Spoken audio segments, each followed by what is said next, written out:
उत्तर प्रदेश के संभल में माफियाओं के खिलाफ लगातार कार्रवाई करने के साथ ही अब उनके अवैध कारोबार पर लगाम लगाने के लिए चेकपोस्ट सिस्टम की शुरुआत की गई है।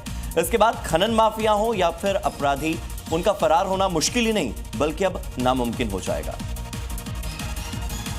क्योंकि जिले में एक नहीं बल्कि 5 जगहों पर चेकपोस्ट की शुरुआत की गई है। अपराधियों पर शिकंजा कसने के बाद योगी फोर्स के सिंघम कृष्ण बिश्नोई का फोकस अब खनन माफियाओं पर है, जिनके खिलाफ एक्शन के लिए अब इन चेकपोस्ट को एक्टिवेट किया गया है। संभल एसपी कृष्ण बिश्नोई ने दावा किया है कि इसका फायदा कई विभागों को मिलेगा और जिले की सुरक्षा चौकस होगी। गौरतलब है कि जिले में खनन माफिया लगातार सक्रिय हैं और पुलिस के लिए बड़ी सिरदर्दी बने हुए हैं। भारत अपने पहले integrated air defence weapon system का पहला सफल उड़ान परीक्षण कर चुका है।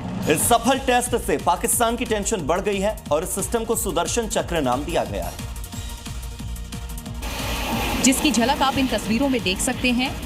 भगवान श्री कृष्ण से प्रेरणा पाकर के हमने श्री कृष्ण का जो सुदर्शन चक्र था, उस सुदर्शन चक्र की राह को चुना है। जमीन पर तैनात स्वदेशी डिफेंस सिस्टम और आसमान में उड़ते 3 target air defence weapon system ने जैसे ही खतरे को डिटेक्ट किया, हवा में ही तीनों को मार गिराया। इसके काम करने का तरीका एकदम सीधा है, यानी जैसा खतरा पलटवार भी ठीक वैसा, जिसकी बानगी ये तस्वीरें हैं।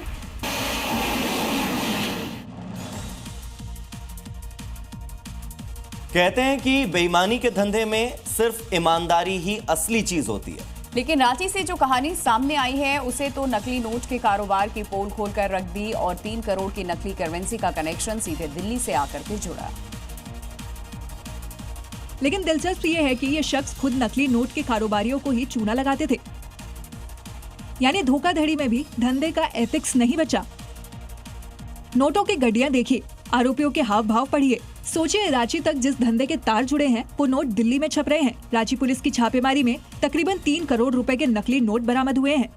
इस धंधे को दिल्ली का रहने वाला नीरज ऑपरेट कर रहा है। ग्राहकों को नकली नोट का बंडल 40 से 50 हजार में बेचा जाता था, लेकिन नकली नोट की सप्लाई में भी ठगी हो गई क्योंकि बरामद नोट चूरन लगे हुए थे।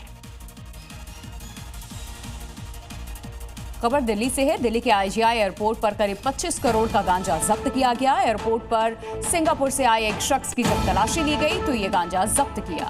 उस आरोपी के बैग से करीब 25 किलोग्राम गांजा मिला है। आरोपी के खिलाफ एनडीपीएस एक्ट के तहत केस दर्ज कर लिया गया है। तस्वीरें हम आपको दिखा रहे हैं। तकरीबन इसकी कीमत 25 करोड़ रुपए आंकी गई है।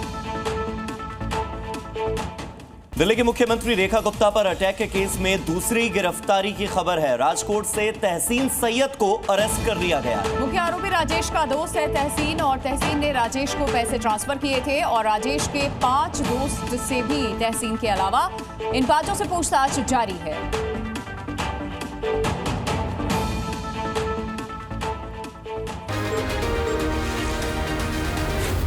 जी